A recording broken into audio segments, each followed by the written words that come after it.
بسم الله الرحمن الرحیم. قبل هوموپیتک ناستا سره ډاکټر سید حسین شاه تاسو ته مخاطب یم.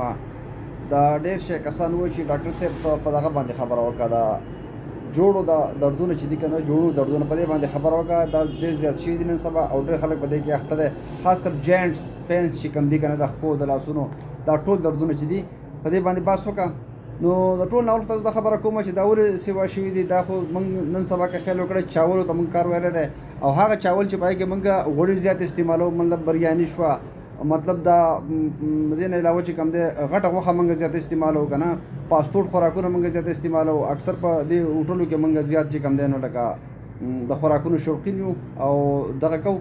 نو پای کې لکه ځینې هوټلو خو بخې هم خو ځینې خلک پکې دغه هم استعمالوي که نه، بیکاره او دا غوړي استعمالوي. نو تیل استعمالول پکار دي که نه.